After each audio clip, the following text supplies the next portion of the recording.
The boy's scream was short, sharp, and swallowed by the sterile air of the tribunal chamber. One flicker of energy from the Empire's execution pike, and he was gone.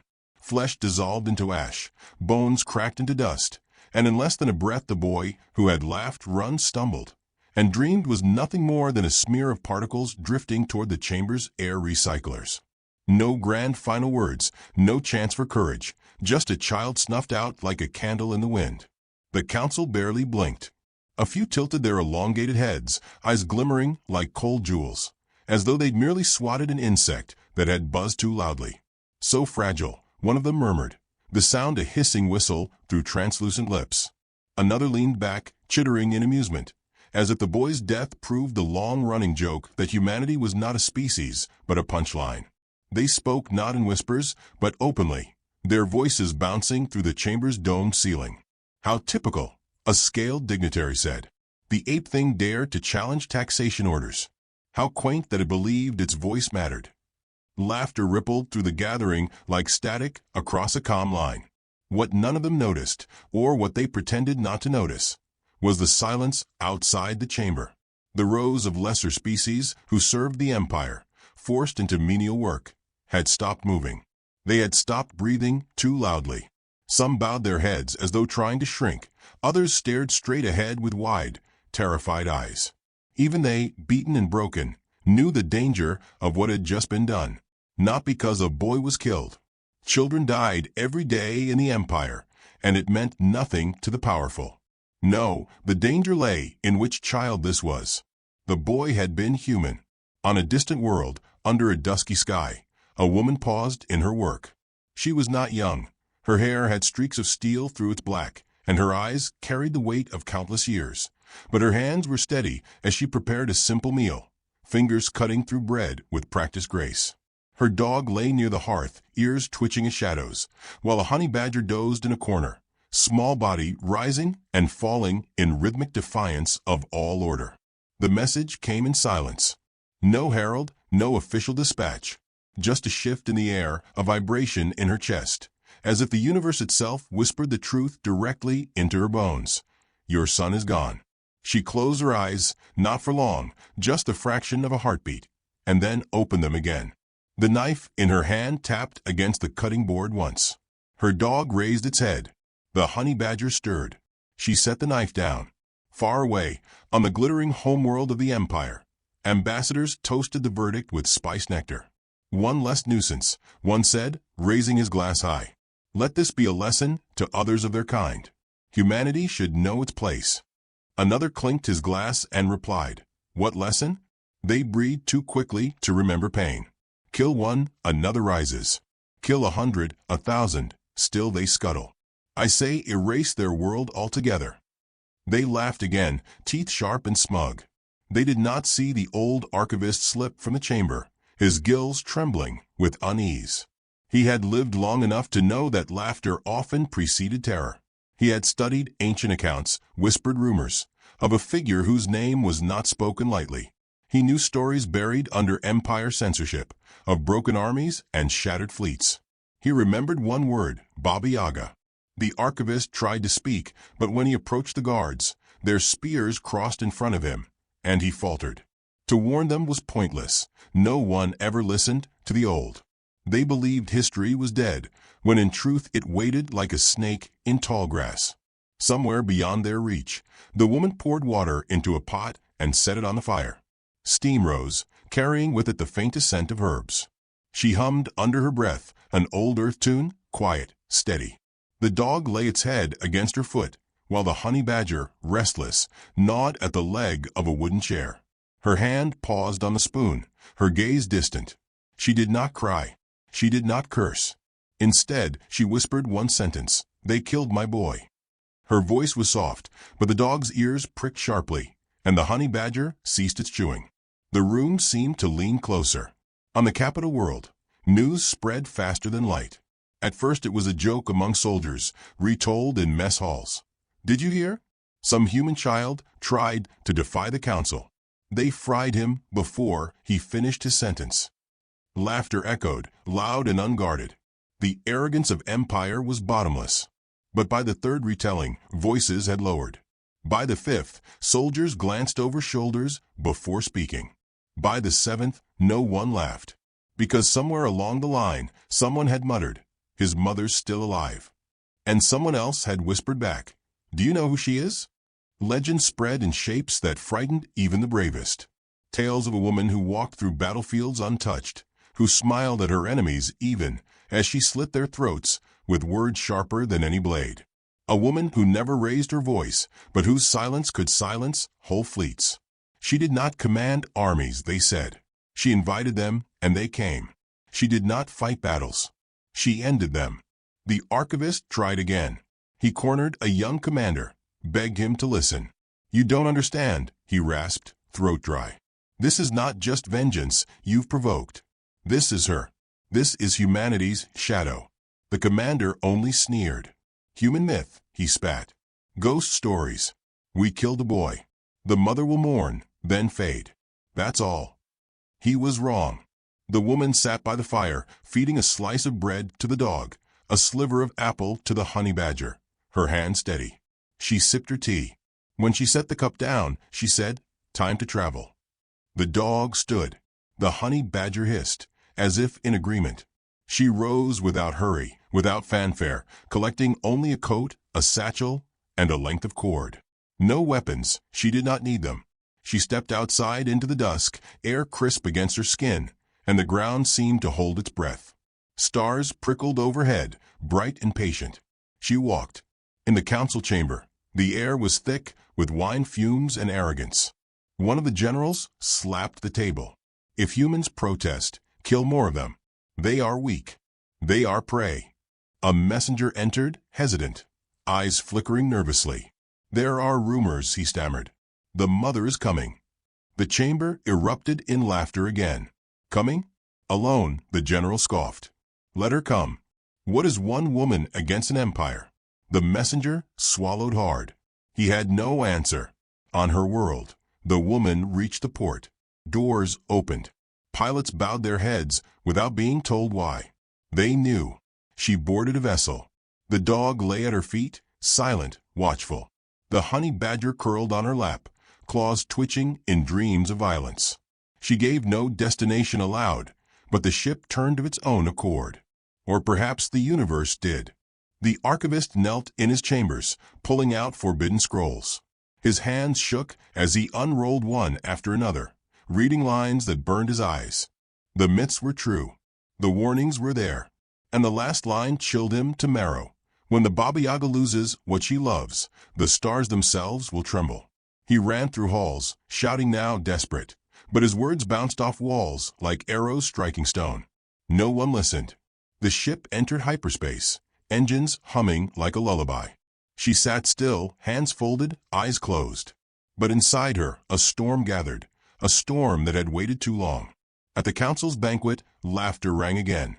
But beneath it, faint at first, came a whisper. A name carried on alien tongues, like poison they did not dare swallow. Baba Yaga. The woman opened her eyes. They were calm, sharp, unyielding. She reached down and stroked the dog's head, then scratched behind the honey badger's ear. "They think they killed a child," she murmured. "They don't understand what they've done." The stars outside shifted, the ship rushing forward, light bending in silence. Somewhere ahead, an empire waited in its arrogance. Somewhere ahead, a reckoning gathered. And in the quiet between breaths, the universe itself seemed to lean closer, waiting for her next word. The council chamber shook with laughter, but the laughter ended when the doors opened and she walked in. No announcement, no procession, just the echo of boots across polished stone. The air seemed to fold around her, sound thinning, silence wrapping itself over the vast hall. Even the guards flanking the dais shifted uneasily, though they did not know why. She was not tall, not armored, not surrounded by soldiers. She carried no weapon, not even a blade. But the eyes told them enough. They were calm, too calm, and calm was always the last stage before ruin. Her dog padded behind her with disciplined quiet, the perfect soldier in fur. Its gaze never wavered, head lowered yet alert, ears tilting at every sound. The honey badger was different. Its claws clacked against the floor, jaw snapping occasionally at the legs of statues it passed, an absurd and terrifying reminder that death did not need to be grand to be effective. Every creature in that chamber, scaled or winged, felt its skin prickle as if instinct screamed. This small thing is chaos made flesh. Ah, the counselor with the longest neck crooned, eyes gleaming. The mother arrives. How quaint. Humanity is sentimental to a fault. She smiled. It was the kind of smile a grandmother gave a child before serving soup. Gentle, warm, disarming. And yet when she spoke, her words slid into the chamber like a thin blade slipping between ribs. "I came to thank you," she said softly. The room blinked. A ripple of confusion. One general chittered with amusement. "Thank us." "Yes." She clasped her hands before her as if in prayer. "You gave me clarity. I'd forgotten the taste of it, you see. But then you burned my boy. So now I remember." They laughed again, louder this time, perhaps to drown the sudden tightness in their chests. She let them laugh, her head tilted slightly, as if observing children misbehaving in church. Then she added, "And I intend to repay you for such a generous gift." One of the younger officers leaned forward, his scales bright green with youth. "Repay us? With what? A poem? Humans and their little scribbles." His words earned another chorus of chuckles. She met his gaze and nodded slowly. "Poetry, yes. That's one word for it. Where we're from, we write in fire." The chuckles thinned. Not vanished. No, arrogance held them afloat still, but thinned. She did not press the silence. She let it settle, then broke it herself with sudden cheer. "Your architecture is impressive," she said, lifting her chin toward the domed ceiling. "So grand, so imposing. Almost makes one forget how flimsy it all is. A child with a stone could crack those pillars. But the light, oh, the light is lovely." Aliens exchanged wary glances. Compliment or insult? Both, perhaps. Her voice had no sharpness, no raised pitch. She spoke as if discussing weather. That was the disarming part. Polite, curious, even admiring. And yet her words dripped with undertones they couldn't quite scrub clean. "You killed a boy," she continued, her tone almost conversational. "And for what? A tax dispute? A raised voice? Do you kill your own children for speaking too loudly?" The long-necked counselor hissed. It was justice. "Justice," she repeated, tasting the word like wine. "Yes, we love that word too. We sharpen it differently, though." She glanced down at her dog. "Don't we?" The animal's lips peeled back from its teeth for half a second, silent and savage, then relaxed again. The honey badger snorted, tearing a strip of fabric from the hem of a guard's robe before dropping it at her feet as if in tribute. She did not stop it. "Humans," a council member sneered, trying to fill the silence. "Always so dramatic. You think words frighten us." She tilted her head politely. "Of course not. Words are harmless." She let the pause stretch until the tension snapped taut. Then, lightly, "That's why we use them only as introductions." The archivist, who had once tried to warn them, stood in the shadows at the chamber's edge, heart pounding as he watched the dance unfold. He knew this pattern, kindness like honey, barbed with hidden venom. The smile behind the teeth. The stories had called it that. He pressed his claws against his chest, whispering a prayer, though he did not know for whom, her or them. The dog shifted, and she laid a hand on its head, a gesture of calm. "I have only a few questions," she said warmly. "Nothing burdensome." They waved for her to continue, amused. "How many fleets do you have stationed at your borders?" she asked. The young scaled officer barked a laugh. "What a question! As if we would reveal." But she did not wait for his answer. She smiled and nodded, as though his laughter was the answer. "Ah, enough to feel confident. Not enough to risk losing one, then. Good." Her second question: "How do you guard your children? Do you keep them near your warships? Or hidden in academies far from here?" A murmur spread. One commander puffed out his chest. "Our offspring are safe in the fortress of Valaris. Impenetrable. Impenetrable." She rolled the word between her teeth, soft as prayer. Optimistic. They shifted uncomfortably, but pride kept them steady. She went on, weaving trivialities into her queries, asking about supply chains, about the crops on their outlying worlds, about their mineral transports. Each question wrapped in politeness, dipped in humor. "Do you season your food before you eat it or swallow it raw?" she asked one, laughing lightly. "Ah, forgive me, you must find our Earth habit strange. We smoke meat for 12 hours, low and slow." Teaches patience. The same principle applies to wars. The room did not laugh with her. The air had grown taut. Still she smiled. The archivist caught himself trembling. He saw it now, clear as prophecy, the net she wove with her words. Questions that seemed innocent, but were not, each one drawing threads tighter around the Empire's pride, around its secrets. They had given her everything she needed already. Without realizing, they had spoken. She turned at last to the high dais, meeting the eyes of the Supreme Chancellor, who had not spoken until now. The Chancellor leaned forward, voice cold. "You dare come here with your beasts, your insolence, and your grief, expecting what? That we cower?" "No," she said simply. "I expect you to laugh. And you've done so. Thank you." He narrowed his gaze. "And then?" Her smile lingered, kind, patient, terrible. "Then you burn." A sharp intake of breath ran through the hall, a wave of unease cloaked by silence. Her dog's claws clicked once against the floor. The honey badger hissed, snapping its teeth in the air as if to punctuate the sentence. The Chancellor's voice rose, brittle with pride. "You threatened the Empire itself." She inclined her head as though in apology. "Not at all. I offer you a choice. Threats are ugly. Choices are polite. And your choice?"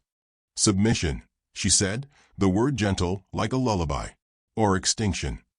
For a heartbeat, no one moved. No one breathed. Then laughter broke again, louder, more desperate than before, as though by volume alone they could deny the chill crawling up their spines. She let them laugh. She even smiled wider, as if delighted by their mirth. Yet in her eyes was no laughter at all. Only the memory of ash and a child's scream, carried like an ember in her chest. The archivist pressed his palms together, whispering again, "She has come. The Baba Yaga walks among us. And she smiles while she sharpens her blade." The Chancellor leaned back, trying to mask unease. "We have an orbital fortress. Indestructible. Even your species must recognize futility when it faces steel." She studied him a long moment, then nodded as though considering. At last she said softly, "Indestructible is such an optimistic word." The first assassin died before he drew a second breath. His blade had not even cleared its sheath when the dog's jaws clamped down on his throat, crushing cartilage with a wet snap that echoed off the chamber walls. The others rushed in, cloaked in shadows, their weapons humming faintly. But they found no fear waiting for them. Only silence. Only her. She did not rise from her seat. She did not scream. She only lifted her head from the cup of tea she had been sipping and spoke. "How rude," she murmured, as though scolding children for interrupting supper. "Where I come from, we knock before murder." One assassin lunged. The honey badger met him mid-stride, claws flashing. Armor meant nothing. It dug straight through the seam at his knee joint, sending him crumpling with a scream cut short as the animal clambered up his body and tore into his throat with feral glee. Blood sprayed, metallic and acrid, and still she sat unmoving, her eyes cool, her hand steady on the table. The survivors hesitated. They had come with certainty, assured by the Empire that a human mother alone, no matter how feared by rumor, was still flesh and bone. But the air shifted around them, and they realized too late they were wrong. She smiled. The same smile she had given the council, warm and grandmotherly. But now the teeth behind it glinted, not metaphor but truth. The third assassin tried to retreat. She flicked her wrist, and the cord she had carried coiled through the air like a living thing. It wound around his weapon hand, pulled him off balance, and dragged him forward until he was kneeling at her feet. She looked down at him as though considering a puzzle. "You should have stayed home," she whispered, and pulled the cord once. His neck snapped clean. The chamber was quiet again, save for the drip of blood pooling beneath chairs. She set her cup down. The dog's muzzle was wet with crimson, the honey badger snarling triumphantly as it tore another shred from ruined armor. She let them finish. When the last body fell, she spoke into the silence. And that was your test. Her words were not to the dead. They were for the walls. For the listeners she knew crouched beyond the shadows. For the Empire. Far away, commanders leaned closer to comm screens, listening in disbelief. They had expected screams, begging a swift dispatch. Instead, they heard only calm critique and silence, punctuated by the casual brutality of pets. In the war room, one general slammed his fist against the table. This is unacceptable. She cannot be allowed to. But the others did not answer.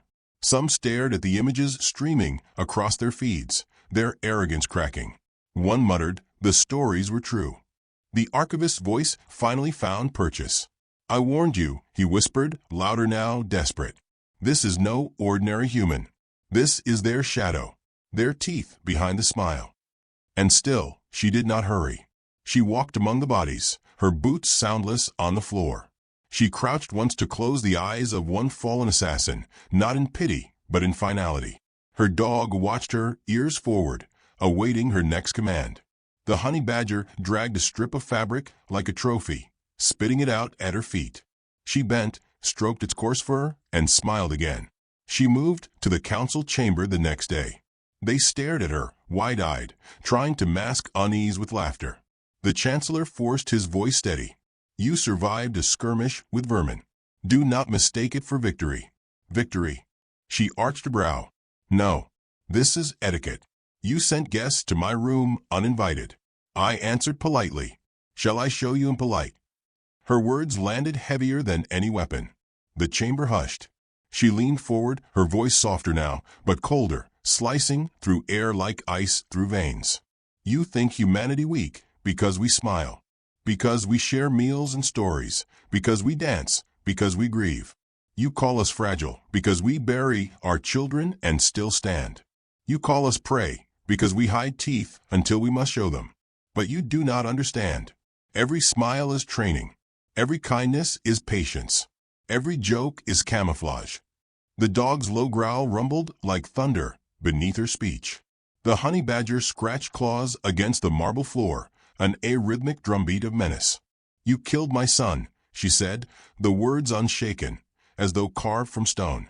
And by doing so, you gave me what you should have feared most. Clarity. One officer spat.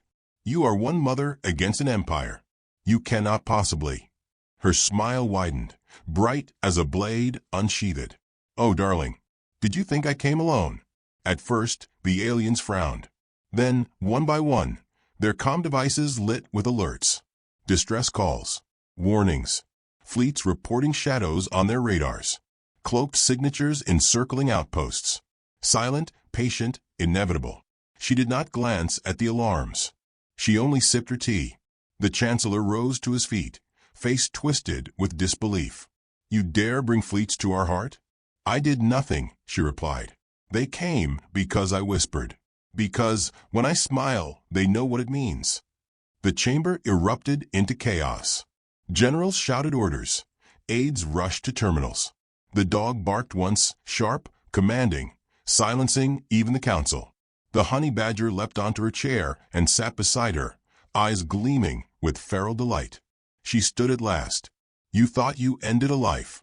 What you ended was your future. I am not here to plead. I am here to count. Every insult, every cruelty, every drop of human blood you've spilled, I am keeping score. And humanity always collects its debts. The archivist trembled in his corner, whispering aloud for all to hear. The Baba Yaga keeps tally. She walked toward the great doors, her voice drifting back over her shoulder like smoke. I offered you choice. Submission or extinction. You laughed. She paused with her hand on the door. Her smile lingered, soft and dreadful. Then laugh while you still have throats. The doors opened. She stepped into the corridor, her dog pacing at her side, the honey badger clinging to her shoulder, claws digging into fabric. The chamber behind her erupted into shouts and alarms, the sound of an empire suddenly aware of the trap closing around it. And she, calm as ever, whispered into the air, into the calm, into the hearts of her waiting fleets. Light the sky. The sky above the Capitol burned with silent light. Where once the Empire's banners stretched unchallenged, now the heavens shimmered with shadows that were not shadows, cloaked forms uncloaking one by one until the stars themselves seemed to be swallowed by steel. Human ships, sleek, dark, patient, appeared as if the void had decided to grow teeth. No horn sounded, no anthem blared. Just presence. The silence of predators circling prey. In the council chamber, the laughter was gone. Screens flashed red warnings. Comms crackled with panic voices. Multiple fleets, impossible numbers, they were already here. How long? Officers barked orders, voices cracking under weight they had never carried before. Generals who had spoken with swagger now fumbled for words, while aides scrambled to calculate odds that collapsed with every breath. She stood at the center of it all, calm as morning frost, her dog at her side, her honey badger restless but patient, claws scraping rhythm against marble. She had not raised her voice once. She had not declared war. Yet war had arrived, faithful and complete, because she had only whispered. Impossible, a counselor gasped, mandibles clicking in fear. How did they come here unseen? Her smile was kind, almost pitying. You were not looking. That is your failing. Humanity always tells you what it is. We hide in plain sight, behind laughter, behind stories, behind dinner tables. You looked at the smile and forgot the teeth. Ships outside shifted, aligning with precision that spoke of long rehearsals. Each vessel moved as though part of a single body, vast and patient. The Empire had called itself eternal, unbreakable. Yet now it was a wounded beast, blinking as hunters closed the circle. The Chancellor slammed his fist against the dais. This is an outrage. You bring fleets against our homeworld? Do you understand what you risk? Billions will burn. Her eyes softened, though not with mercy. Yes, the same way billions burned in your hands for centuries. Do you mourn now, when the fire is at your own door? The dog growled, low and steady. The honey badger leapt onto the Chancellor's table, claws gouging deep lines in the polished surface, a grotesque signature. The Chancellor flinched, pride cracking beneath instinctive fear. One young officer rose, voice trembling but defiant. You cannot win. Even if you strike here, the Empire stretches across 1,000 worlds. Humanity is small. You cannot possibly hold. Hold. She chuckled softly, cutting him off. You mistake me. We did not come to hold. We came to end. The words landed heavy as stone. The young officer's bravado wilted.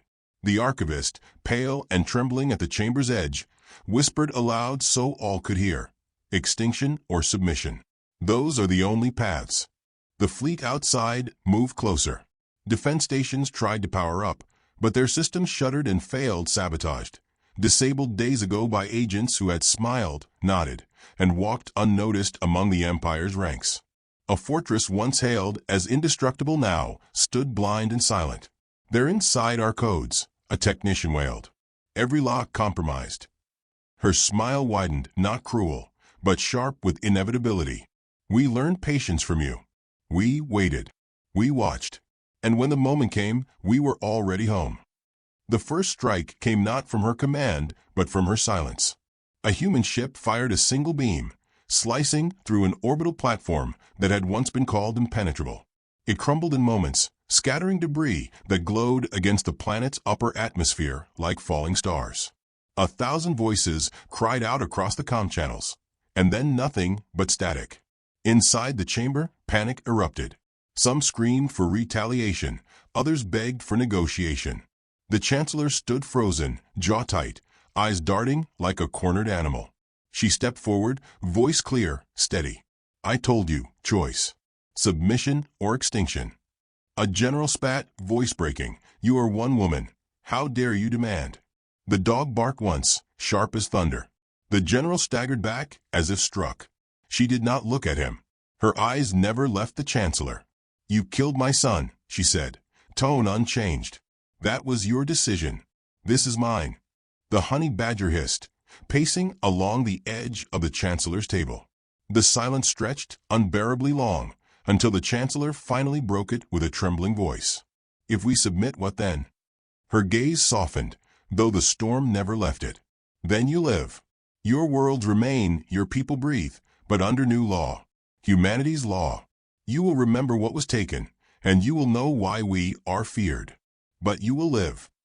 And if we resist, she tilted her head, smile faint but unshaken. Then you die. Quickly, cleanly, without fanfare. You will be remembered only as the lesson others whisper when they think of us. Nothing more. The chamber trembled as another explosion rocked the sky. Alien dignitaries collapsed to their knees, some begging, others cursing, but all knew the truth. The scales had tipped, and there would be no return. The archivist stepped forward, voice shaking but clear. She is the Baba Yaga. Legends called her that. You laughed.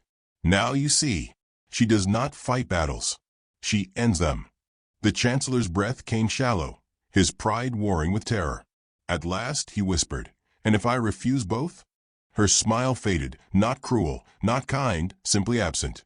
"Then you've chosen extinction already." She lifted her hand, and the fleet outside responded. Entire wings shifted formation, energy swelling in their cores. The night above the capital flared with light, brighter than dawn. For a moment, the chamber was bathed in white brilliance. Shadows stretched sharp across faces twisted in fear. The Chancellor screamed, "Wait!" But the sound was drowned by the thunder outside as a dozen enemy warships disintegrated in unison, torn apart with surgical precision. No stray shot touched the city below. Humanity had made its point. The silence after was heavier than any noise. She lowered her hand. Her dog pressed against her leg, steady as stone. The honey badger dropped from the table and scurried to her feet, claws tapping. She looked across the chamber, meeting every gaze, one by one. No arrogance remained there. Only fear. Only recognition. Her voice was quiet, almost tender. "You thought you killed a boy. What you killed was the mask. Now you see what has always been beneath it." No one spoke. No one dared. She turned then, cloak sweeping, her animals pacing with her. As she reached the doors, she paused. "The galaxy is watching," she said softly. "Choose wisely.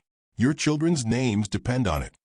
The doors closed behind her with finality, leaving the council in suffocating silence, their world trembling outside, their empire bleeding light into the void. And above, the human fleet waited, patient and unyielding, engines glowing like the eyes of predators that had finally shown their true nature.